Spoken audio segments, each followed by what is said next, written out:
حرام کر دی گئی ہیں تمہارے لیے امہاتکم، تمہاری مائیں. اب یہ 12 کنٹینیوس رشتے آئیں گے جن کے ساتھ کبھی بھی شادی ممکن نہیں ہے. اینڈ پہ جا کے ایک پاسبلٹی آئے گی جو وقتی طور پر، ٹیمپرری طور پر حرام رشتہ ہے، اور کچھ احادیث کے اندر بھی آئے ہیں، کچھ اگلی آیت کا تھوڑا سا حصہ اس میں بھی انشاءاللہ ڈسکس ہو جائے گا. حرام ہو گئی تم پر تمہاری مائیں، وبناتکم، اور تمہاری بیٹیاں، واخواتکم، اور تمہاری بہنیں، وعماتکم، اور تمہاری پھپھیاں، یعنی والد کی جو بہنیں ہیں، سگی بہنیں، وخالاتکم، اور تمہاری خالائیں یعنی ماں کی بہنیں، وبنات الاخی، اور بھتیجیاں، تمہارے بھائی کی بیٹیاں، وبنات الاختی، اور تمہاری بہن کی بیٹیاں یعنی بھانجیاں، وامہاتکم اللاتی ارضعنکم، اور وہ مائیں بھی جنہوں نے تمہیں دودھ پلایا ہے، یعنی جو رضاعت کا رشتہ ہے.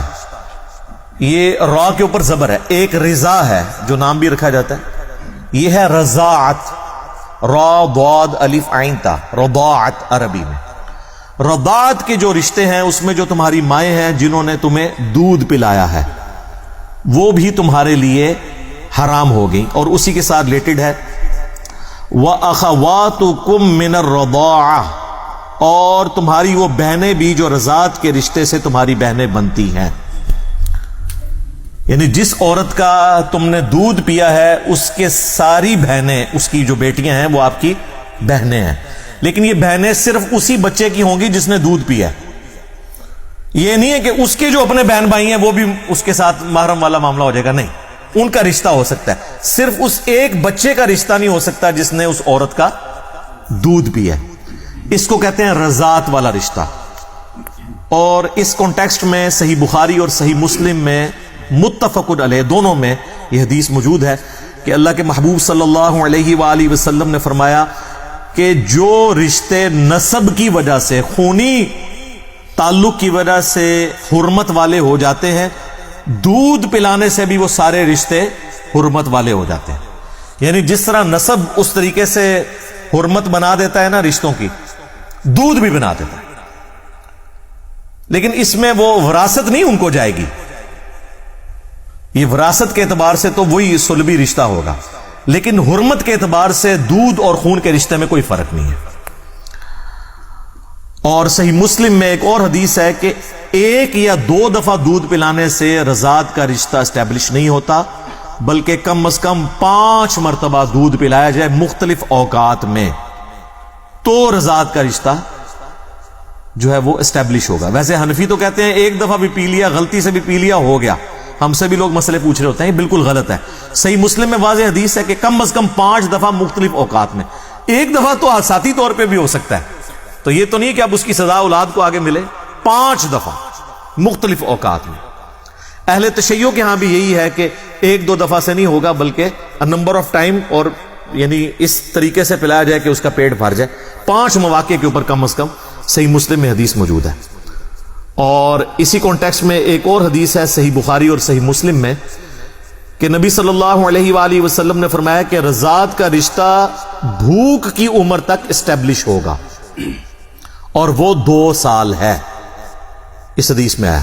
اور ویسے الگ سے سورۃ البقرہ میں بھی آیا کہ 2 سال ہے دودھ چھڑانے کی مدت. 2 سال کے بعد اگر کوئی کسی کا دودھ پی لیتا ہے بچہ، 2.5 سال کا بچہ یا کوئی بڑی عمر کا نوجوان بھی، یہ بڑی عمر کی رضاعت بھی لوگ پوچھ رہے ہوتے ہیں نا. وہ آپ کو پتہ ہے عرب کے مفتیوں نے فتویٰ دیا تھا، جب ان سے پوچھا گیا کہ جی ہمارے آفس میں غیر محرم جو ہے وہ مرد کام کرتے ہیں، تو انہوں نے یہ فتویٰ جاری کیا کہ بھئی آپ کے آفس میں جو عورتیں ہیں نا وہ اس طرح کریں کہ اپنا دودھ ان کو پلا دیں تو وہ ان کے بھائی بن جائیں گے. وہ مطلب یہ نہیں کہ ڈائریکٹ پلانا، یعنی وہ کسی برتن میں نکالیں دودھ کو اور وہ پی لیں 5 موقع کے اوپر، تو وہ ان کے بھائی بن جائیں گے، تو مسئلہ ختم ہو جائے گا. اور اگر کسی کا دودھ نہیں ہے تو وہ ٹیکا لگوا لے، ٹیکا لگوانے سے بھی دودھ اتر آتا ہے نا، تو اس سے بھی. تو حالانکہ وہ تو اب 2 سال کی عمر تو کراس کر چکے ہیں. 2 سال کے بعد رضاعت کا رشتہ اسٹیبلش ہی نہیں ہوتا. اور ان کا بھی کیا قصور ہے؟ یہ تو امام ابن تیمیہ کا بھی یہی موقف ہے تو وہ پرانے بزرگوں کو لے کے چل رہے ہیں. کاش انہوں نے یہ حدیث پڑھ لی ہوتی اور بخاری اور مسلم دونوں میں جو تھی کہ بھوک کی عمر تک, اور وہ نبی علیہ السلام نے فرمایا کہ 2 سال تک, اس کے بعد رضاعت کا رشتہ اسٹیبلش نہیں ہوگا. اور سورۃ البقرہ میں بھی 2 سال آئے. تو یہ میں نے اس کو ساتھ اس لیے کلیئر کر دیا تاکہ کسی کو کوئی اس میں پریشانی نہ ہو. تو یہاں تک ہم پہنچے تھے کہ جو مائیں اور بہنیں ہیں دودھ کے رشتے کی وجہ سے, وہ بھی تمہارے لیے حرام ہے, ان سے تمہاری شادی نہیں ہو سکتی. وَأُمَّهَاتُ نِسَائِكُمْ, اور تمہاری جو بیویاں ہیں نا ان کی مائیں, یعنی جو ساس ہے, اردو میں اسے خوش دامن بھی کہتے ہیں, وہ بھی ہمیشہ کے لیے اب حرام ہے. ہمیشہ کے لیے حرام ہے. یعنی اگر آپ کا رشتہ کسی لڑکی کے ساتھ ہوا, نکاح رخصتی سے پہلے ہی طلاق ہو گئی, تو وہ جو لڑکی تھی اس کی ماں ہمیشہ کے لیے حرام ہے. یعنی کل کو اگر بیوہ ہوتی ہے تو اس سے آپ شادی کبھی بھی نہیں کر سکتے. اس میں رخصتی شرط نہیں ہے اور صحبت اختیار کرنا شرط نہیں ہے. یہ میں اس لیے قید بتا رہا ہوں کہ آگے ایک معاملے میں یہ قید اللہ تعالیٰ نے لگائی ہے کہ اگر رخصتی نہ ہوئی ہو تو وہ ایک اور کیس ہے, وہ آگے آ رہا ہے. وَرَبَائِبُكُمُ اللَّاتِي فِي حُجُورِكُم مِّن نِّسَائِكُمْ, اور تمہاری بیویوں کی وہ بیٹیاں جو تمہارے پاس پرورش پا رہی ہیں. یعنی کسی شخص نے ایسی عورت سے شادی کی کہ اس کے پہلے خاوند سے بھی کوئی بیٹیاں تھیں.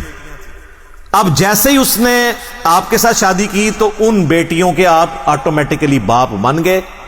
لیکن یہاں پر وہ قید لگا دی کہ اگر نکاح صرف ہوا تھا نا اور خلوت صحیحہ نہیں ہوئی تھی, ایک دوسرے کو چھوا نہیں تھا, تو اس سے پہلے ہی طلاق ہو گئی, تو اب وہ حرمت والا معاملہ نہیں ہوگا, وہ ساتھ ذکر آ رہا ہے.